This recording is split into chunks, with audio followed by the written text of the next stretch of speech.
The Catholics of Oz is brought to you by the Star Quest Production Network and is made possible by our many generous patrons. If you'd like to support the podcast, please visit sqpn.com/give. You're listening to episode 99 of The Catholics of Oz.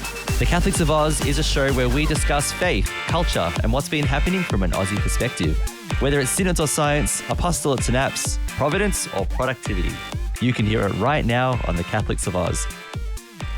Hello, I'm Lindsay Sands. Welcome to episode 99 of The Catholics of Oz. We are on the road to 100. Very excited to have you here with us, and I am joined today, all the way, returns to us safely from Malta, Lino Sabol. Lino, how are you? I'm doing very well, Lindsay, very well. Yes, what can I say? A beautiful country, beautiful people there. It felt like it went too fast. Because nearly every day we were there. Well, actually, we were there for 2 weeks, sorry. And for every day we were out doing things and going to different places of Malta. Now, my favorite, I don't have a favorite. It was all so beautiful and so relaxing. And, you know, the only thing that, I think we talked this off air. The only thing I had to get used to was the traffic. In Australia, we have something called giving away on the right-hand side. Mm-hmm. And we say in Malta, Lindsay, they drive the same way as us. They drive on the left-hand side. And then some roads are just one ways. And that's another story. Some are incredibly narrow, yeah. Some are incredibly bumpy, yeah. Definitely. Some of the roads now have been resurfaced and everything. Some roads are bumpy as. Some roads are one-way streets. Like, you think... I could give a visual for people in Australia, and maybe America too. If you have just a normal street like we have here, like two-lane street, and you imagine a bus coming through, that's probably one of the biggest roads. So one of the buses came through, and it was right in front of us. He had to turn left or something, and you know how buses are; they have to verge to the right. And the left, yes, yeah.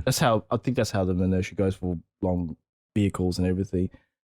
And I'm just thinking to myself, imagine being on the other end of that, and you come to a blind bend. It was just the traffic, Lindsay. I was just wow. It took me a couple of days to get used to it, and then maybe the third or fourth day, you go, that's just normal. This car coming at you. Yeah. Hand side. Yeah, that's all right. Just slowly merge in.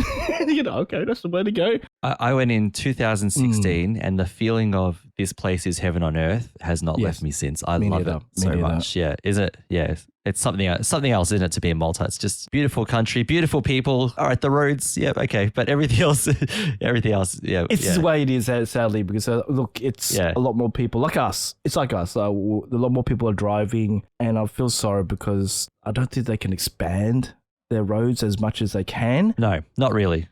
If they expand, they'll go into the sea. So it's a small island country. So well, that's correct. Yeah, and either that they may have to ask farmers, can we buy your part of your land to build roads? Yeah, not going to happen. I don't think so. Yeah, that's like us here in Australia, where we can go, can we buy your lands for about how many millions of dollars? I wonder if the Maltese farmers would be saying, well, you know what? I shoot birds every morning. Do you really want to put a road through my farm? That is true. So, Lino, before the show starts, I'm just going to read off I'm just going to mentally say from my mind, a checklist of a couple of words. All right. Oh no. Your reaction. Okay. Your reaction. Here we go. All right. Okay. I'll start with the easy one. Pastizzi. Your reaction. Beautiful. Utterly beautiful. I'm speechless. All right. Chisk beer. Beautiful. I love it. There we go. Kinney. Normal Kinney. I'm sorry for all the listeners and everything, but Diet Kinney. This is the one I was going to get to this, right? Yeah, Diet Kinney. Yeah, debatable. Different.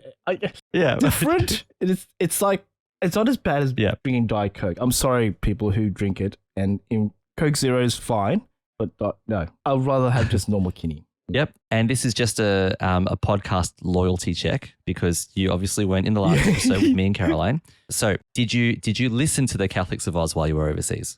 I did. I tried. I felt some hesitation going on. Yeah, I was listening to it, and every time I wanted to listen to it, we're going out. We're going somewhere, and Yeah, of course. You're not going overseas to sit down and listen to us talking for a while. You can talk to us while you're here. I just was listening to it, even before I go to bed and everything, and must admit we did watch a lot of Star Trek leads, Next Generation.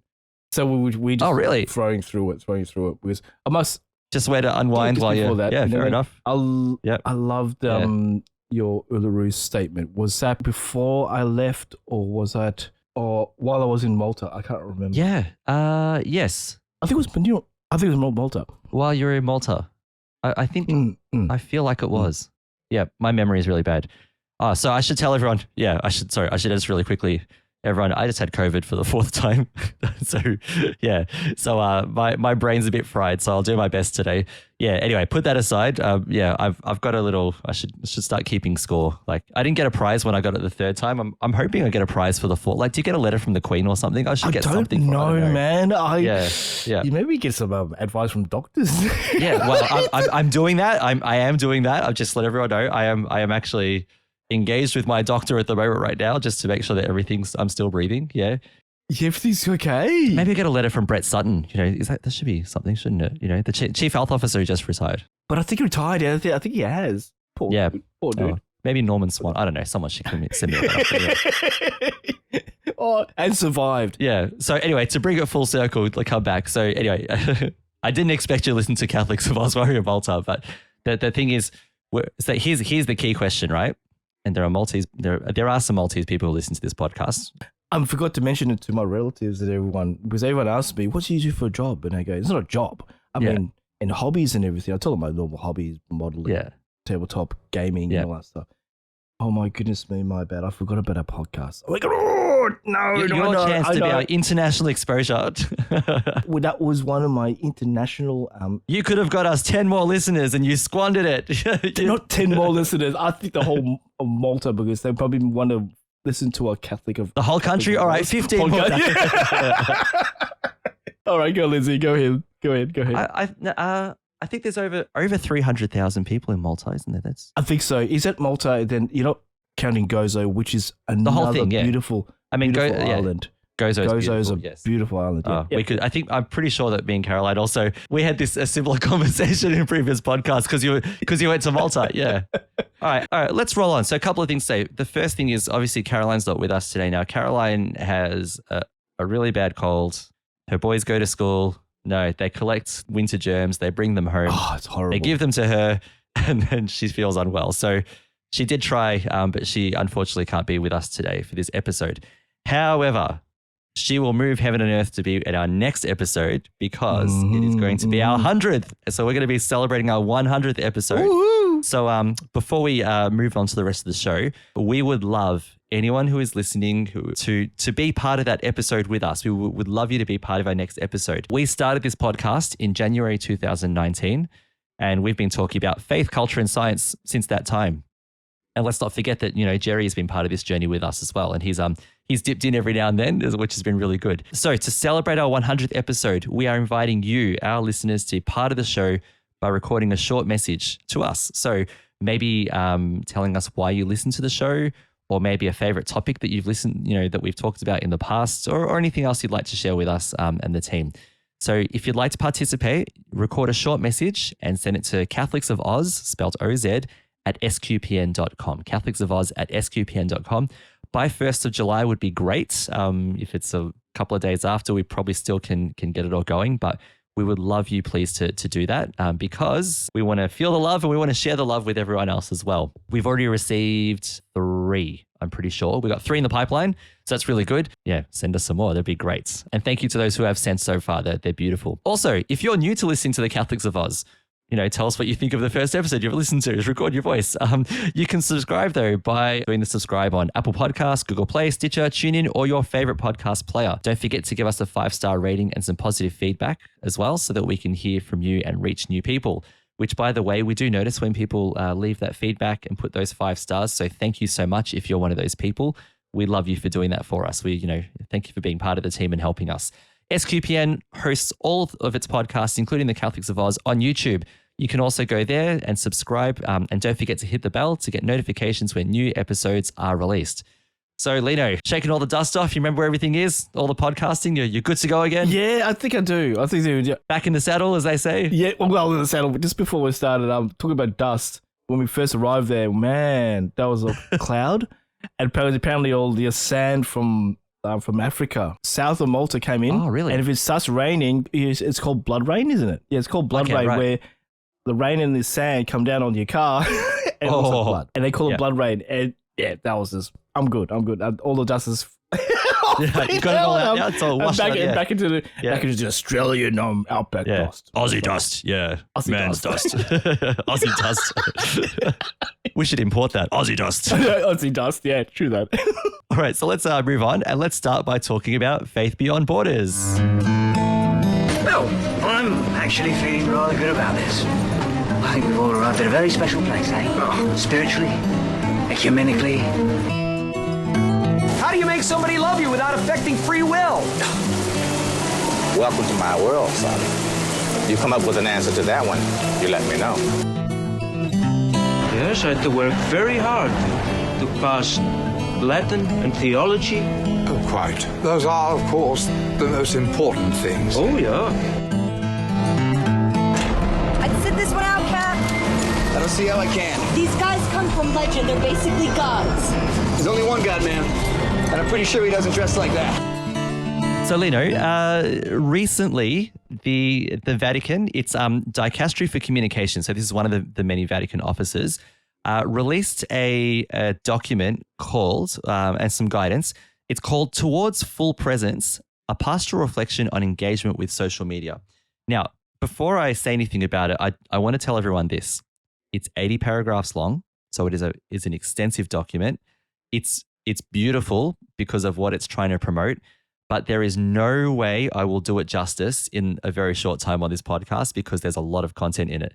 So what I'm going to share is, I'll share my impressions of it. I encourage anyone who's listening, if you'd like to read it, or if you haven't got the time to read it, maybe read about it somewhere. There are plenty of good publications about it. But it's a great document and obviously timely considering, the way that we see people talk to each other on the internet. I don't know if you ever see it, Lino, but there can be.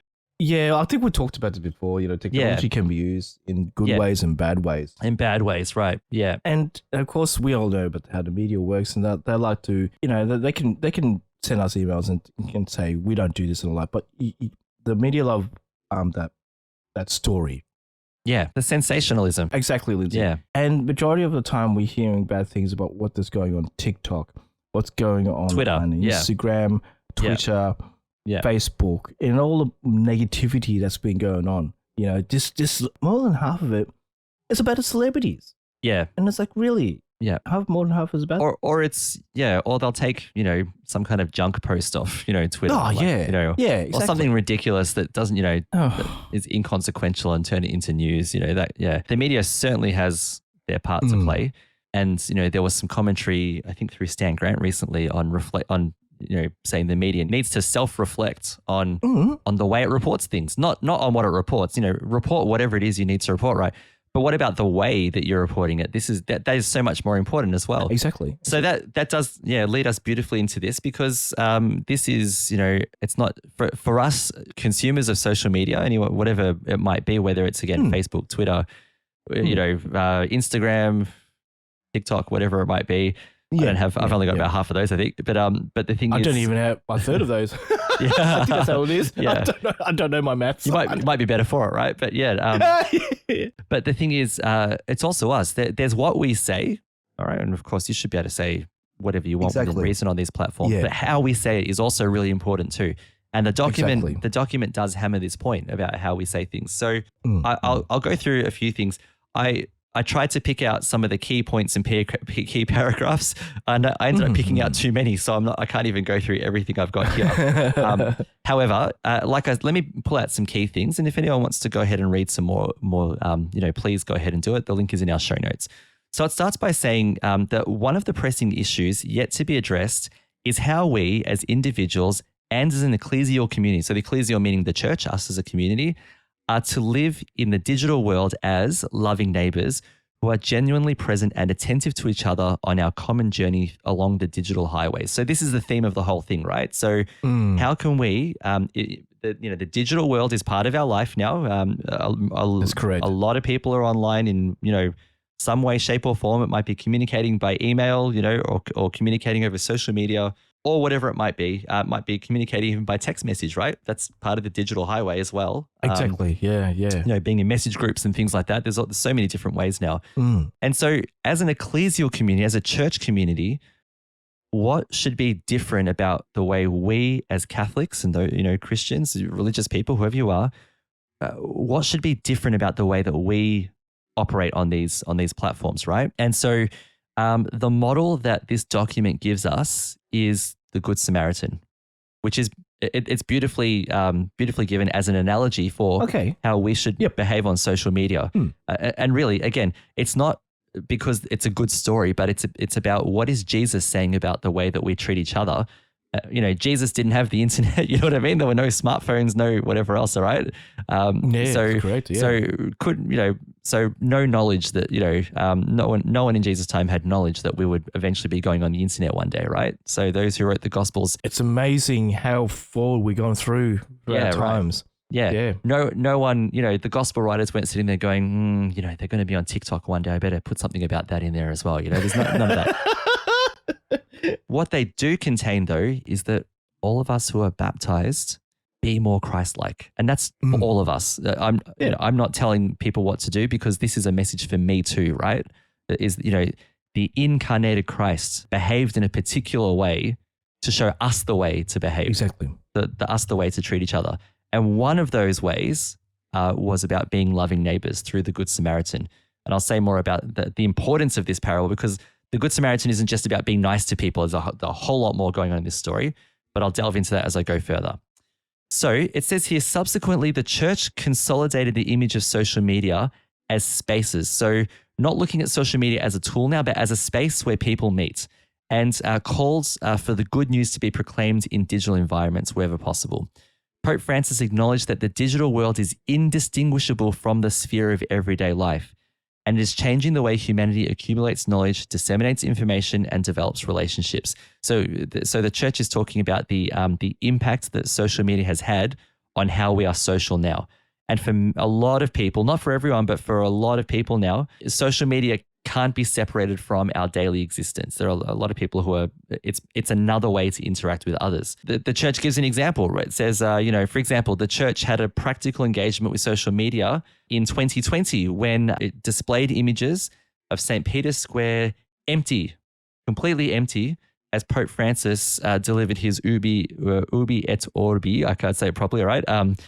Prayer for the world, for the pandemic, and we all joined the Pope in that prayer, right? Either live or watching it later. And we prayed with the Pope, right? We're in the boats. He talks about being in the boat in the storm with Jesus. All of us are doing this right now. Millions of people, or I think it was millions, at least, or I would hope so anyway, were there with Pope Francis through the digital medium, which may not have been possible earlier unless people were able to watch it on TV, right? But we could access if we wanted to. So it says, in the midst of this health crisis, which took millions of lives, people around the world quarantined and in isolation found themselves profoundly united with each other and with the successor of Peter. So this is that they're giving that as just one example, one powerful, positive example of the way that we can use social media. Social media, yeah, in that sense, yeah, definitely. Now, obviously, because YouTube is part of social media, so that's one of them, right? People would have been tweeting about it. People would have been watching it on Facebook. You can watch it on Facebook Live and all these different ways of doing it. So the Good Samaritan is set up then as this model. It says the parable of the Good Samaritan, by which Jesus makes us answer the question, who is my neighbor, is prompted by the expert in the law, the scribe, who says, what must I do to inherit eternal life? So look at the profound importance that we're being reminded about when we're on social media. The verb to inherit reminds us of the heritage of the promised land, which is not a geographical territory, but a symbol of something more profound and lasting, something that every generation has to rediscover so that can help us reimagine our role within the digital world. So in the digital sphere, what must we do to inherit eternal life? That sounds a bit silly, but it's actually quite profound. It is, yeah, definitely. Yeah, because in the digital sphere, we are still treating people in a particular way. We are making choices every day when we're using social media to be nice or to be incredibly rude. So even then, because we affect people through a screen, right? Through what we do. I think of this network, right? SQPN, the StarQuest network, is digital media. It's part of social media as well. It's got a social media presence. So even this network has a responsibility to share, things in a positive way, in a Christ-like way. By the way, it does. I'm not saying it doesn't. So, Dom, don't fire us.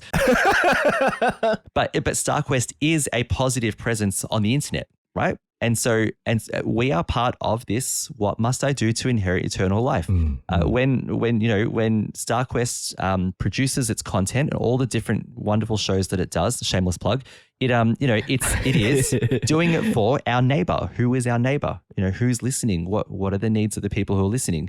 And how can we support those spiritual needs and those social needs too? So it says, well beyond the act of using social media, we are living in an ecosystem shaped at its core by the experience of social sharing. We turn to social media for a sense of belonging and affirmation. That transforms it into a vital space where the communication of core values and beliefs takes place. So now in social media, there is an exchange of beliefs and values between different people. For some people, it's become a place of belonging, and it's become a place where they might get affirmation, well done for doing this, whatever else. It's actually an important place because on social media, you can build someone up or you can destroy their lives. So again, the Good Samaritan, right? What's the role when you see the other on the side of the road? What do we do? All right. Do we walk past them, or do we attend to their needs? Build community. Yep. So the church also talks about how there are pitfalls with social media. All right. So there are some things. So one thing it acknowledges is the social media divide. All right, and that is where people where there is an issue where social media is encouraging division. So that is people are building, they're building their tribes, right? And the tribes are fighting each other rather than becoming one.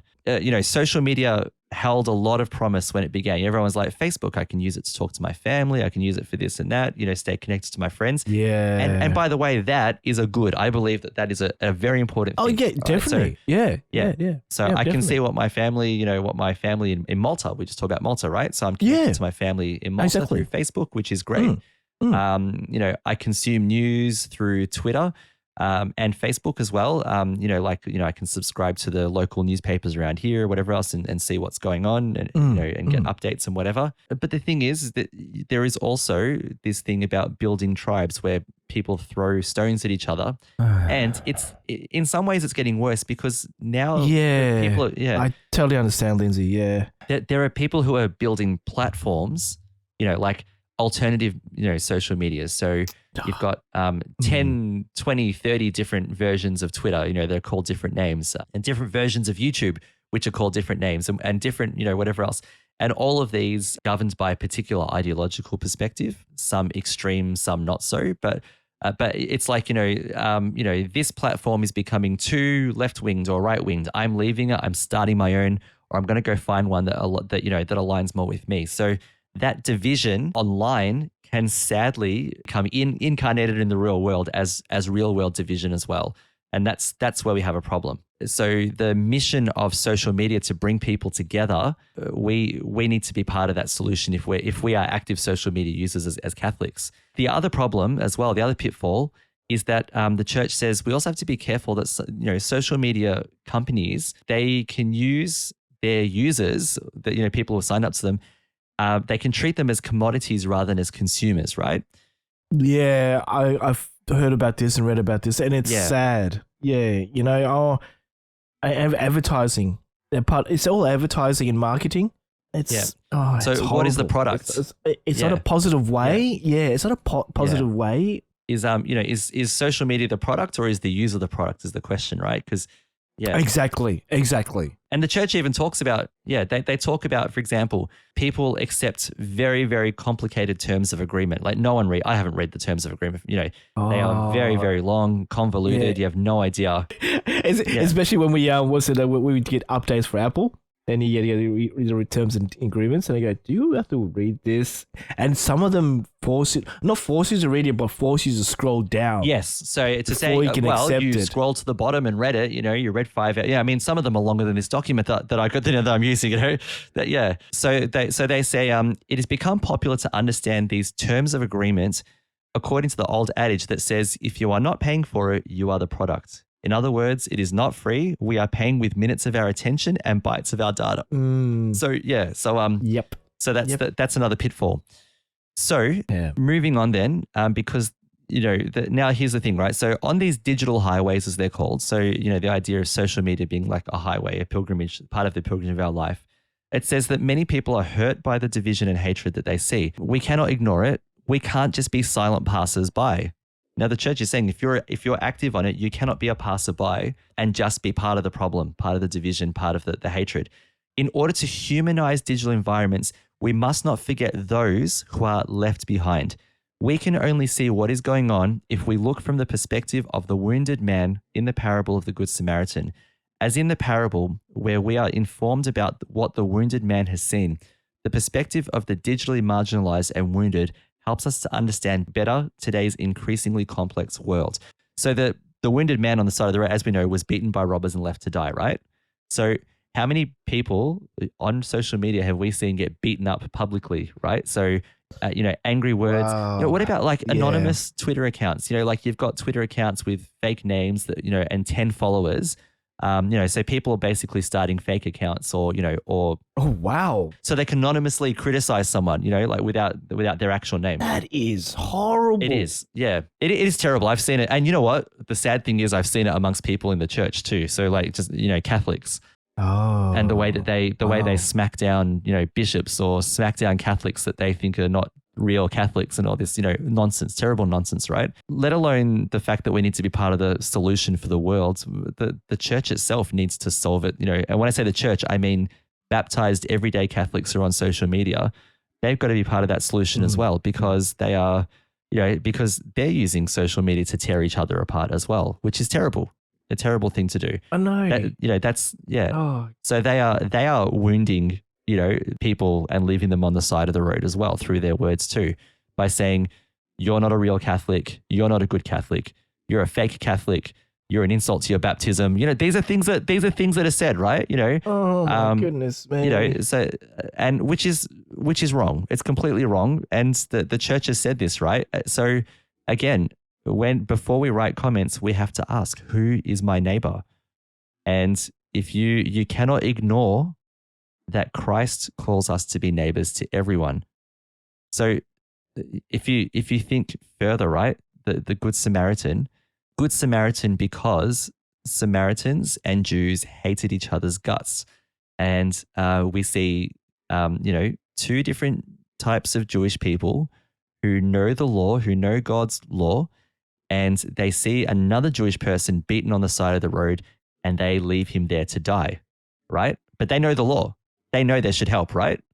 They know for sure. Yeah, definitely. But it's a Samaritan, the one who should hate the Jewish person on the side of the road the most, who actually helps, who actually goes and supports him and helps his needs and builds community, etc.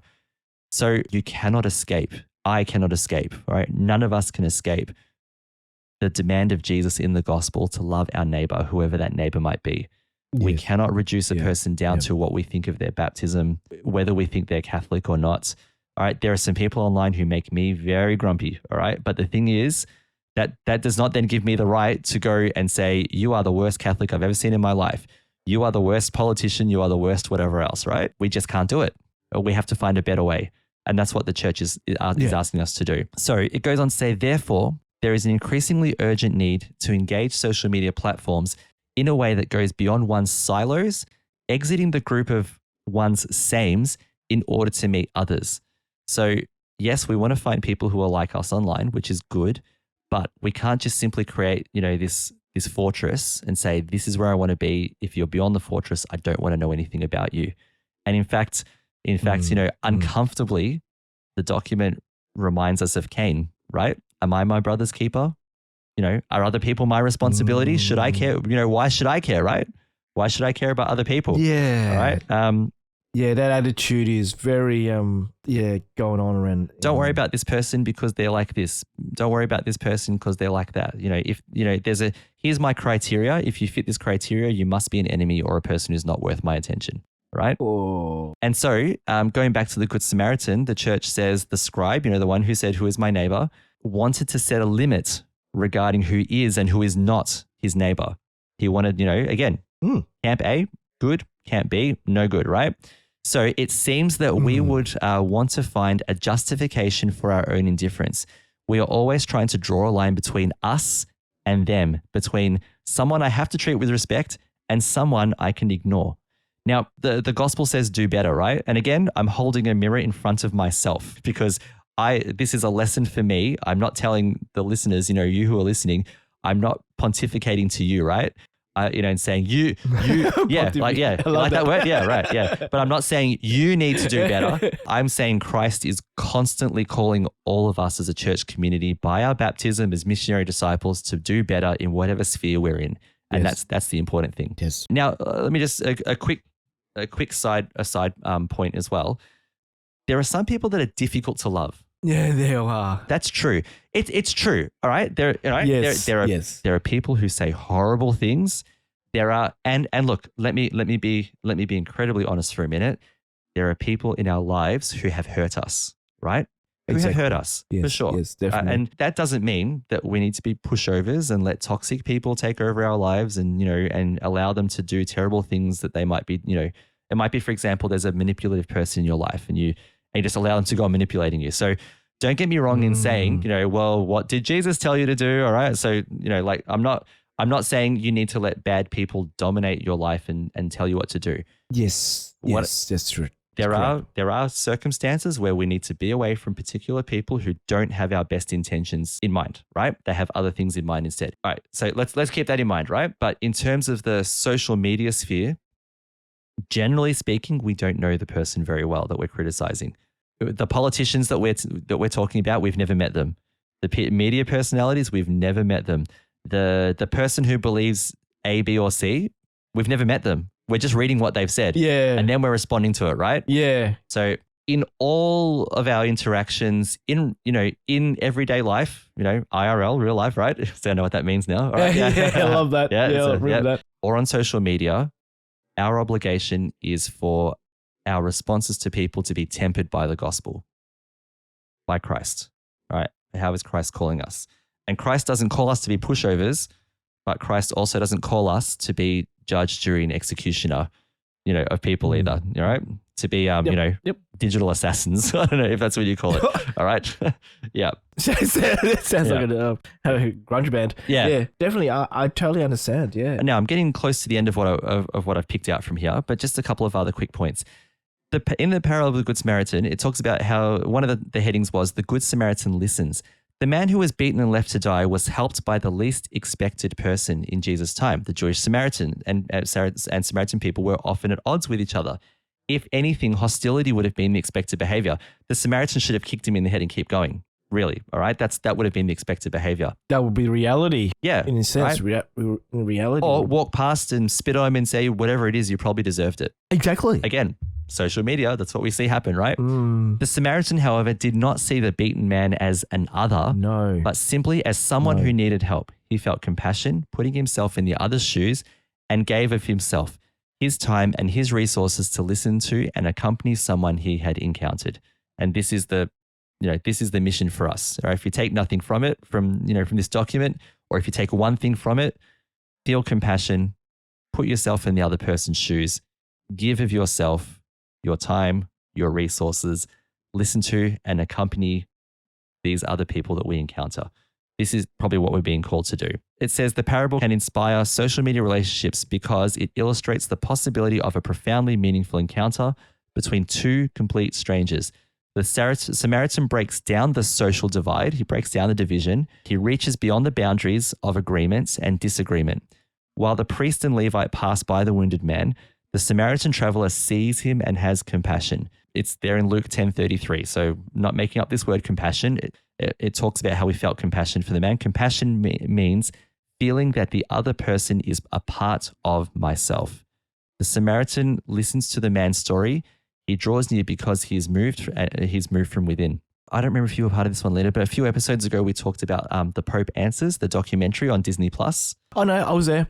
I think I was there when you talk to people, students and other people. Like Yes, yeah. Different people. Yeah. Yep. I would propose that Pope Francis is demonstrating, now he's doing that in person, right? But I would propose that he demonstrates in that the listening and the accompanying of people, in that moment. Yeah. And a good model of us about how to share the heart of Christ with others.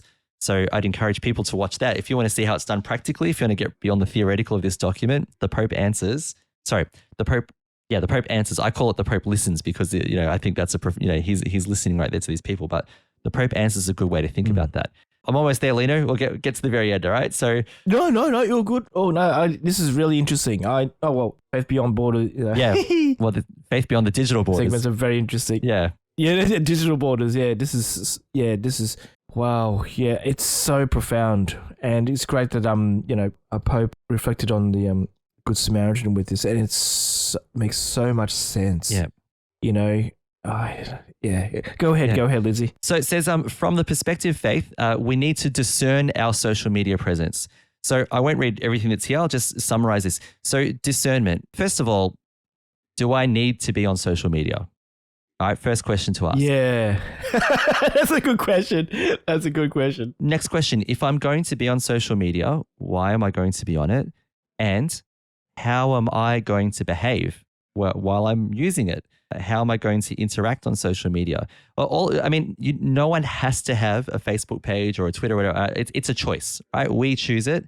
So if we choose it, same as like if you choose to be part of a sporting club or a community or a church or a workplace, right? Exactly. These are all choices we make. Exactly. So we also have to, those choices need to be coupled with behavior as well. And in this particular case, our behavior is the question.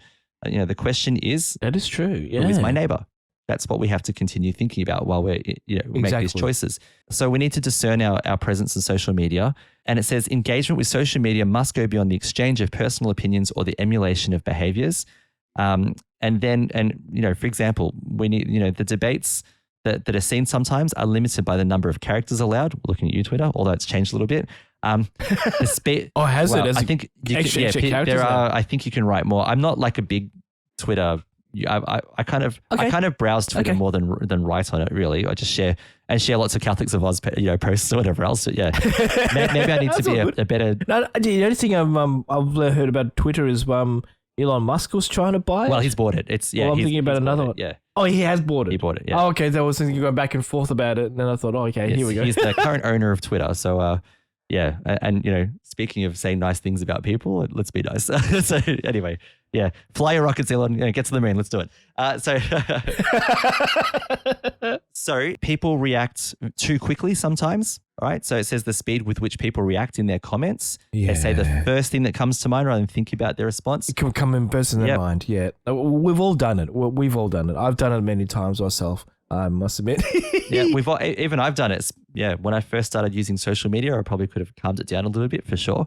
Not to mention emotional ad hominem attacks. And ad hominem is when you attack the person rather than talk about their argument that they're making. All right, so you might tell me, Lino. Yes. I think winter is better than summer, and I'll say, Lino, you're a loser.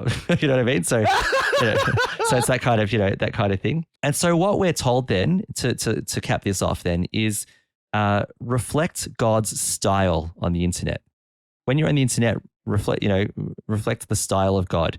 Remember that whatever we share in our posts, comments, and likes, in spoken or written words, in film or in animated messages, it should align with the style that we learn from Christ, who transmitted his message not only in speech, but in the whole manner of his life, revealing that communication at its most profound level is the giving of self in love. Therefore, how we say something is just as important as what we say, which is kind of how I started this before. All creativity lies in ensuring that how corresponds to the what. In other words, and we can only communicate well if we love well. So as Christian communicators, we are called to bear witness to a style of communication that is not just based on the individual, but on the way of community building and belonging. So just to cap this off then, it concludes with the following. May the image of the Good Samaritan who tended to the wounds of the injured man by pouring oil and wine over them be our inspiration. Let our communication be a balm that relieves pain and a fine wine that gladdens hearts. May the light we bring to others not be the result of cosmetics or special effects, but rather of our being loving and merciful neighbors to those wounded and left on the side of the road. And I think that's a beautiful, way to finish it off. Definitely. Yeah, definitely. I've got to say, I have not done this document justice because there is a lot more going on there. I was scrolling through a lot of it while you're talking and was explaining, and there's so many other stuff to read, and I think I really want to read this and delve into it, because social media is part of our life in a way. Oh, well, not in a way, it is. I would suggest to people, one possible thing is to read this prayerfully. Don't read it as advice. Exactly. Advice. Yeah, exactly. How is the church asking us to look at social media through what we know about Christ and who Christ calls us to be through our baptism, right? Missionary discipleship. Let's go back to it every time. You cannot say you're not a missionary disciple if you were baptized. You are. Sorry, too bad. Do it. All right. And it's not a bad thing, right? It's not a bad thing. I did hear that part in the podcast when I was in Malta. I remember that one. Yeah. Yeah. All right. You get 10 points for that. Well done. You're back. You're back in the good books. Lino, did you want to say anything else before we finish up about this? Look, I think I said a lot of things, but we're discussing about this. Yeah. So look, like we said before, social media and technology can be used in good and bad ways. People have so many choices out there, and I think it's the way people use those choices and their direction and their attitude towards using that platform, or however they want to use that technology. It's just like at times I think this world's so angry, so upset. People pointing fingers at each other. I'm sure one of them's called Peter. You're the blame. Yeah. Yeah. Well, Jesus said, Peter, after the third cock crows, you will deny me. But that's what I did. Yeah, it's. I know you keep on talking about Malta. One thing that I really, really enjoyed, and I'm not saying that my faith isn't stronger between two worlds. I mean, say two worlds, two countries. I'm gonna say two worlds. That's about 1,000 years from now. When I sat in St. John's Cathedral in Valletta, which is part of the Spain city of Malta, beautiful place. Yes, I think there was a chair there, and I sat down and just sat there and reflected, and it just felt so calming. Yeah, over here and everything. Well, besides all the tourists going around it, taking pictures and all that stuff and talking, but just beside the point. I just felt so relaxed. In this social media these days seems to be, majority of it's also angry, so like I said, so opinionated. Yeah. You're the one saying the wrong thing. No, I am not. You're the one saying the wrong thing. Yeah. And it's all going back and forth. Yeah. It's so sad. That it's why, Lindsay, you're saying this is a great article to pray and reflect about and show the positive way of using social media these days. Yeah. It's so hard. You talked about St. John's Co-Cathedral, and you made me think of something. When I was there, I've got a story too, right? 2016. So it was one of the last days in Malta before we left and moved on our holiday. And we were sitting near the front. Mass was going on. It was very warm. It was very warm. And Damien was 7 years old at the time, and he was very, very tired. Wow. And so he slept on me for just about the whole Mass. So the 7-year-old, I was feeling warm and, hot and sweaty because this 7-year-old is, like his body heat is making it worse, right? However, what I didn't realize is that one of the priests during the Mass, because there were several priests saying the Mass, one of the priests noticed and he took compassion on Damien. This is getting very good Samaritan now, right? So we were, Mass was finished. I woke Damien up and he was very groggy, very tired. And the priest after Mass came up to us and he said, come with me, right? And he brought us they had a little kitchen next to the cathedral where the priests just have their supper, right? After Mass. And, cliche, they're sitting there drinking kidney and eating pastizzi, right? That's literally what they were doing. I love it. And he looked at Damien and said, can I, he said, would you like something? Would you like, and Damien was eating and drinking, they were so kind to him, right? But this is the Good Samaritan, the oil and the wine, the balm to heal wounds and soothe, to soothe and discomforts and so on. A beautiful model again. The priest was being Christ-like. He was being so Christ-like to my family, especially to my son, which I appreciated a lot because we were strangers, right? Yeah. He didn't know us. We didn't know him. I never met him before in my life. And he took some compassion on my son. He saw how tired and exhausted and everything he was. And he invited him to have something to eat and drink before we moved on to the rest of our day, which sounds so simple, but so powerful, beautiful. Right? Yeah, you're exactly right there. Yeah. It is. All right, well, let's cap that off and move on to our next topic then. What a fine day for science. You have any hobbies? I collect spores, molds, and fungus. Can you reverse the polarity? I'll do my best. Science, science, science, science, science. Science, science, science, science, science. Yeah, I like science. All right, so we're going to talk about science, Lino. Speaking of capping things off, we're talking about mushrooms. I'm so happy that one just came to me. All right, so so... apologies to our listeners. We haven't had those kind of mushrooms. Not those kind of mushrooms. We're very happy. Joyful people, but you do have to know that when Lino and I talk about mushrooms, we do become a couple of fun guys. I'm just going to say. So, yeah.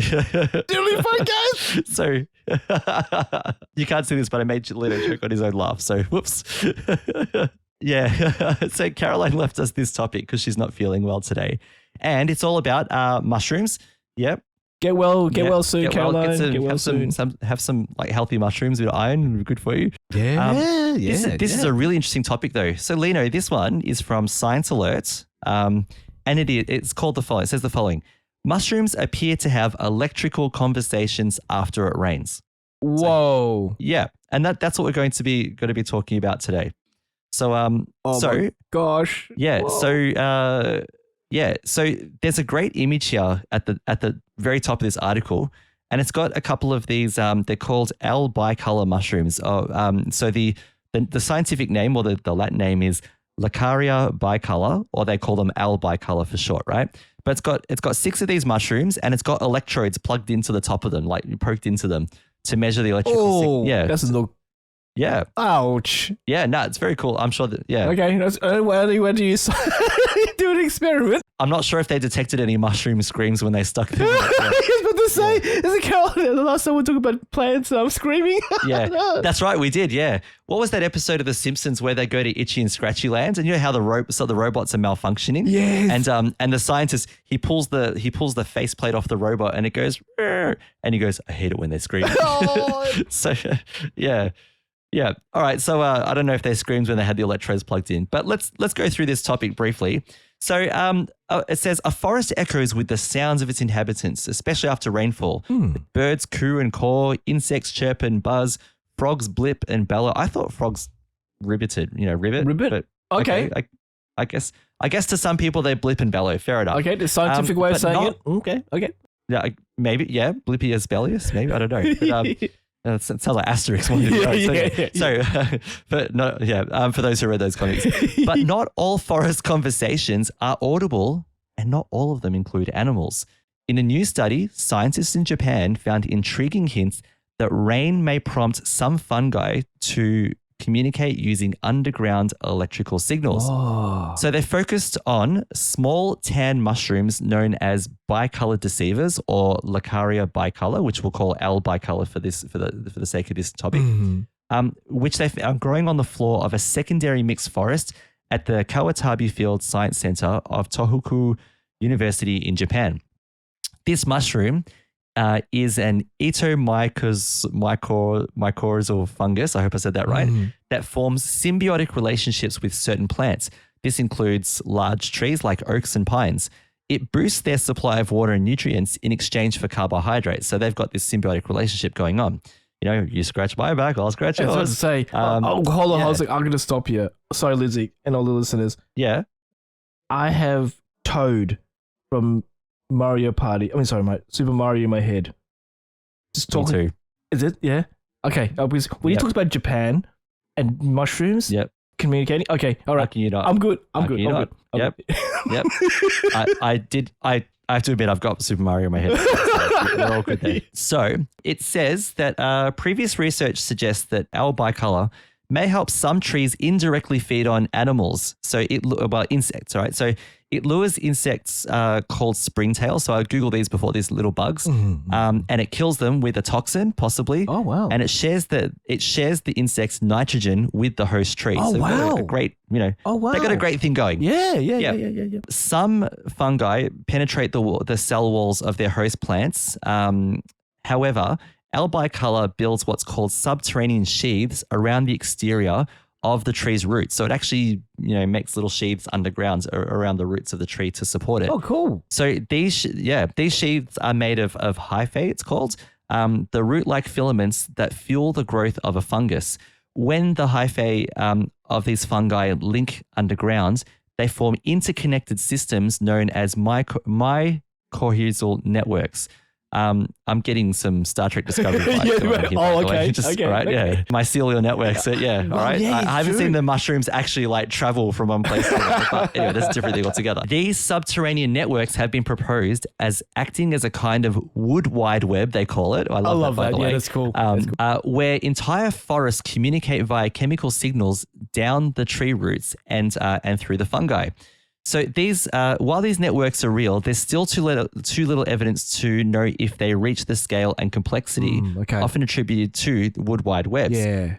Many popular accounts of this phenomenon are overstated, some scientists say. However, this study adds to the growing body of research that delves into the details of these relationships and gives us some fascinating insights into how they work. Previous studies have shown that fungi produce variations in electrical potentials, and there are clues suggesting that these signals might form a type of communication. And this is kind of where it gets really interesting for me. There was a 2022 study, for example, that found patterns of nerve-like electrical activity in some fungi that seemed comparable to the structure of human speech. Whoa. And they identified up to 50 different words. And when we say words, we mean 50 unique spikes in electrical activity. So there are 50 unique ones at least that were generated by fungal networks. Earlier research has found that plants can send secret electrical signals underground, and we've talked about how plants, scream. Yes, So we did talk about that in a previous science topic. So while the spikes of potential have been found in some of these fungi before, sometimes in response to water or other stimuli, most studies have focused on limited types of fungi grown in artificial media, collected in a field or in lab conditions or whatever. Oh, okay, gotcha. I heard about artificial media. Yep. This study, but this study was done out in the wild, if you will, right? So they attached electrodes to 6 albicolor mushrooms that they found growing on the side of a forest trail.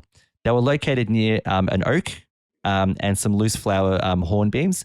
And so then they measured for the electrical potential. So what did they find? They monitored the electrical potential measured in millivolts for about 2 days in late September and October 2021. The study site was initially sunny and dry and didn't receive much rain for most of the 12 days. But on October the 1st, there was Typhoon Mindul, which brought 32 millimeters of rain. So we've got some pretty decent rainfall going on now. That's a lot of rain. Yep, a lot of rain. About 2 hours after the rainfall, the mushrooms began showing new signs of activity. Microbial ecologist Yu Fukasawa of Tohoku University said, in the beginning, the mushrooms exhibited less electrical potential, and we boiled this down to a lack of precipitation. However, the electrical potential began to fluctuate after raining, sometimes going over 100 millivolts. So what they're saying is this fluctuation correlated with changes in precipitation and temperature. And the analysis suggests that the electrical signal after rainfall showed evidence of signal transport amongst mushrooms. So it's possible they were talking to each other. Wow. Is it raining where you are? I was about to say. Yeah, it's raining where I am. Yeah. Are you wet? Yeah. Yes, I'm wet. Has the sun come out yet? No, not over here. Yep. All right. Has on this part of the forest, not on that part. I don't know what they're saying. Yeah. Totally understand. No. Want to go out? Everyone says I'm a fun guy. I don't know if they're. I just imagine actually that mushrooms are just telling like dad jokes all the way through, just like fungus jokes all the way around. Will you marry me? I want to spend the rest of what's it? No. Will you marry me? I want to grow mold with you. Yeah. All these terrible, one-liners and yeah. I want to grow mold with you. Anyway, So the signal transport was especially strong between mushrooms located closer to one another on the forest floor. The researchers report and demonstrate directionally.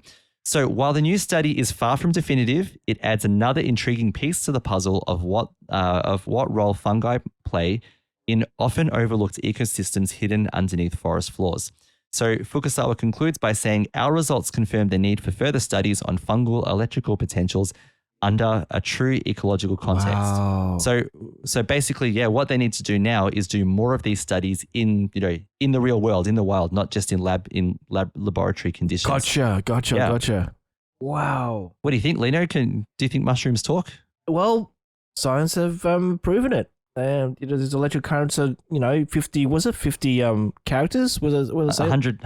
Yeah, so maybe 50 words. 50 words. Or 50 spikes. Yeah, especially after it rains, there seems to be quite a lot going on. Exactly, and it's helping where it's growing. Like if it's growing on a tree and everything, it's helping each other and sort of that. Oh, what else was that? Colin would call it an ecosystem. Symbiotic. Yeah. Symbiotic. Ecosystem. Yeah. Symbiotic relationship. Wow. All of that. Yeah. That is incredible. Yeah. That is incredible. It's very cool. Oh, it is. It is. All right. So, Caroline, thank you for that topic. Thank you, Caroline. Yeah. I have to finish like this, though, Lino. Why doesn't the word mushroom make a good computer password? Why? It's not Stroganoff. And with that, let's move on to talking about entertainment. I don't know where you get your delusions, laser brain.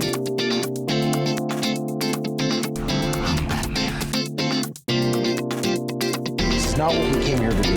No, but it's what I'm going to do.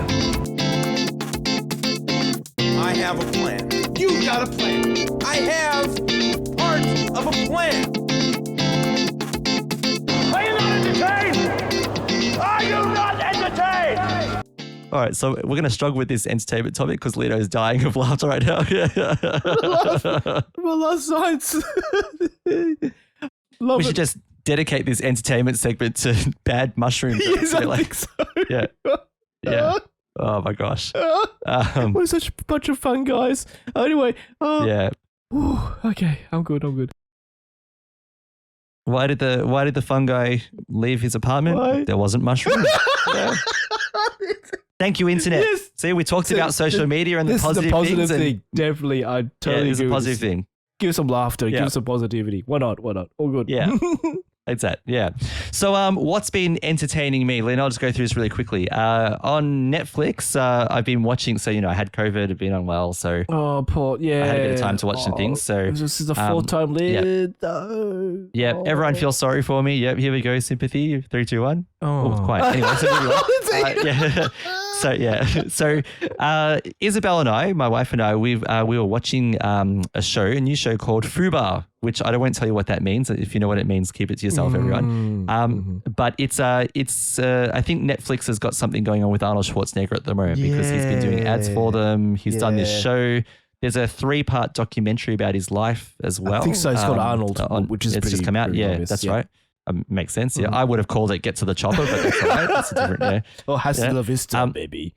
Oh, that's a bit too long. Vista, yeah, that's a bit too long, that one. Yeah. I like your one. Get to the chopper. Yeah, get to the chopper. Yeah. So basically, the show. So FUBAR is like an action comedy family drama series of about I think it was 8 episodes.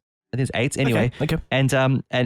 And so basically Arnold Schwarzenegger, I can't, it's a spoiler. Anyway, he's a CIA agent and it's basically about him, being in the CIA and needing to go off and do missions and so on. He actually is retiring, but before he can retire, he's called back in to do another mission, right? So he's, I'm sorry, Lindsay. I've been hearing about this plot Yeah. so many times in so many shows. Yeah. Oh, for sure. This is not like anything groundbreaking or brand new, right? The draw card for me was Arnie, all right? Was Arnold Schwarzenegger. He's so great. yeah. The way he acts, Yeah. I like him. And- I like him. yeah, so I said to Isabel, let's watch the first episode. If we like it, we'll keep going. If not, we'll leave it. And what I like about it is that I think that Arnold Schwarzenegger can still deliver his one-liners. And that's what I like about the most. The one-liners don't dominate, but when he delivers them, it's so natural that I just laughed out loud like several times, right? Cool. So, yeah. So, like, there's this one scene where he needs to rescue, I'll just say this, so without spoiling, right? So he needs to rescue another spy. Now, the other spy that he needs to rescue has actually got the situation under control, right? Has no issues, is got it under control. She has to leave a compound and walk past a security checkpoint with a guard who has a fairly large machine gun, which is quite intimidating, right? So she casually walks out the door and is approaching the checkpoint when suddenly, Arnie pulls over with his car and he goes, "Get in, we got to go." And she's saying, "What are you doing here?" And he's like, "I'm here to help you." And she goes, "What about the security guard?" And he looks back and he goes, "Yeah, he feels a little run down." And the reason is, and what happens is then they drive away and there's the security guard on the ground with tire tracks on him. So it's that kind of, yeah. So it's that kind of, it's like, yeah. I just like the way he looks over his shoulder. He's like, he feels a little run down, that kind of, it's that. I love it. And I just love the way he naturally delivers these one-liners, right? It's all those, it's like that one from Commando I'll never forget where he throws the guy off the cliff.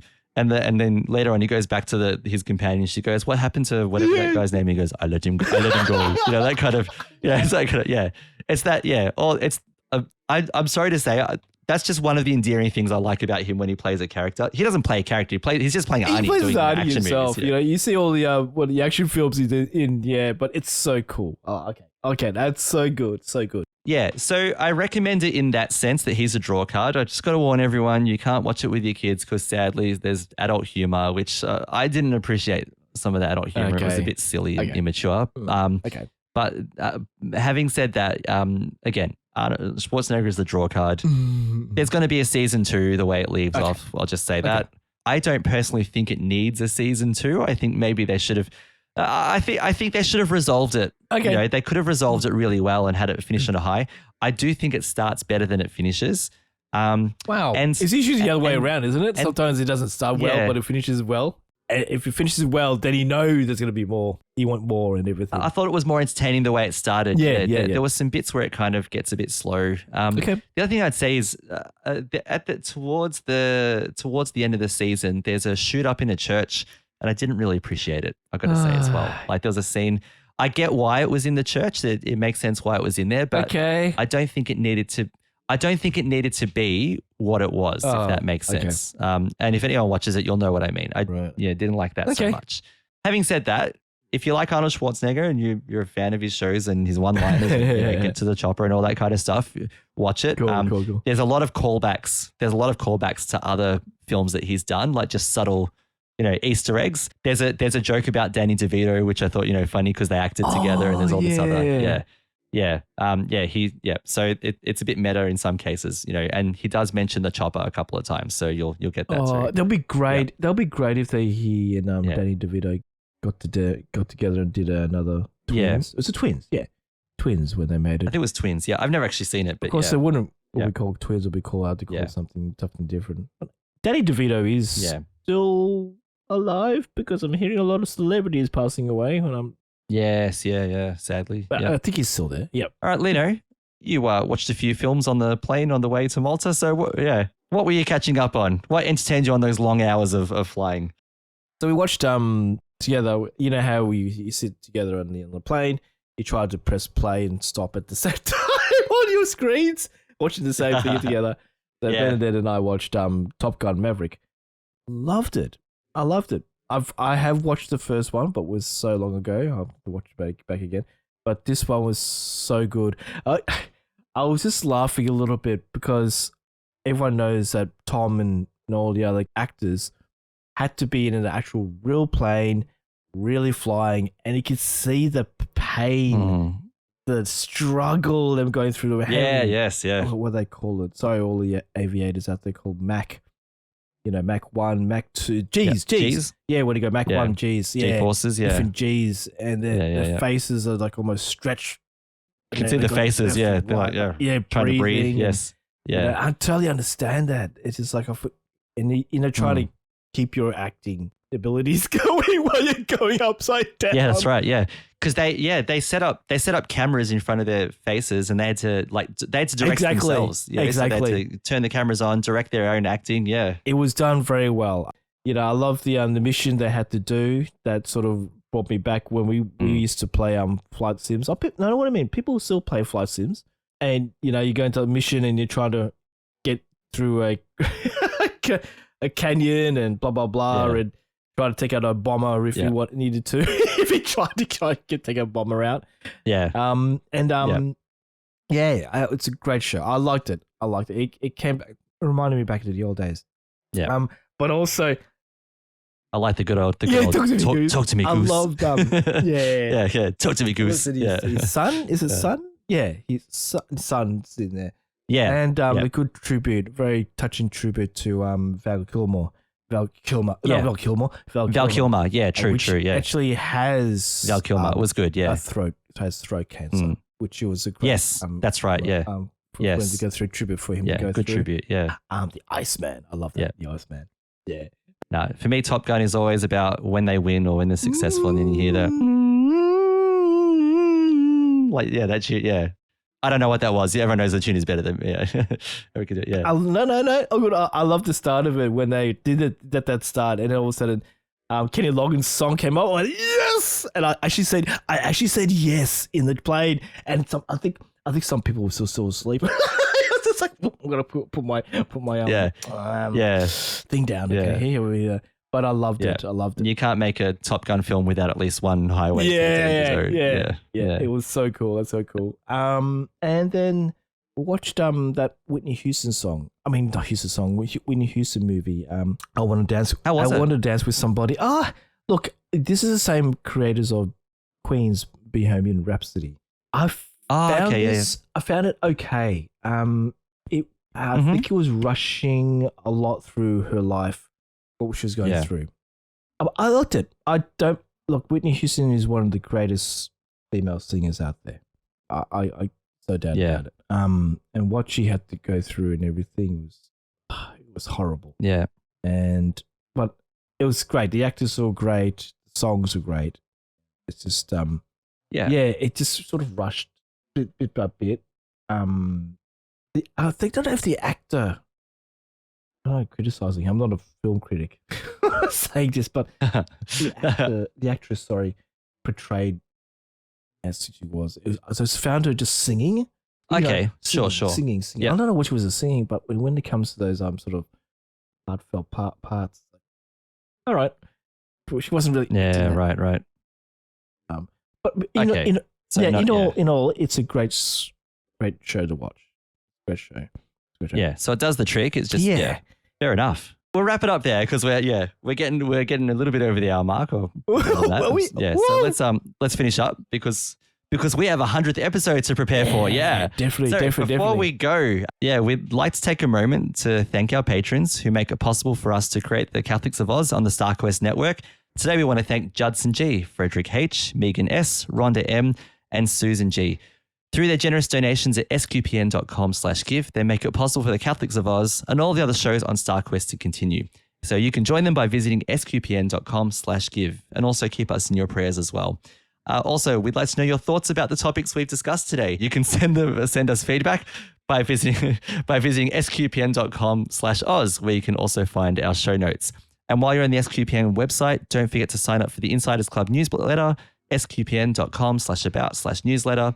And join the SQPN community, a place where digital media is used or social media is used really well. On Discord, sqpn.com/Discord.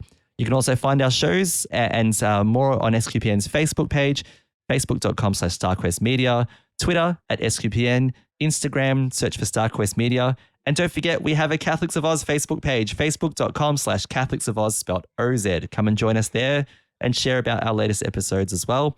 Or good old email, catholicsofoz@sqpn.com, which is where you can send your recorded voice message once you record it for our 100th episode.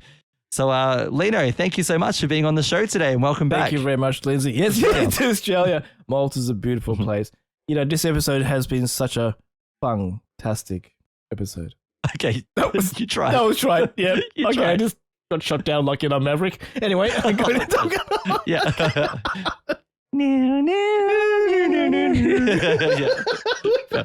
You were trying to make a mushroom joke, weren't you? I tried to. You were trying. We are. You were trying. We're a You- bunch you of could've- fun guys. It's We are. normal. It's the way You it could have is. said You could have said I'm happy to cap this episode off with you later. Well, it's just Definitely saying, no. you know. Definitely is. Definitely is.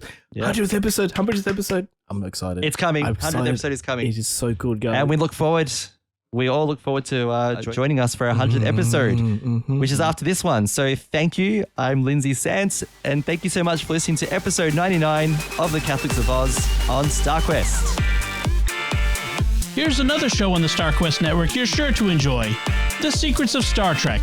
Find it wherever fine podcasts are found or at sqpn.com/Star Trek.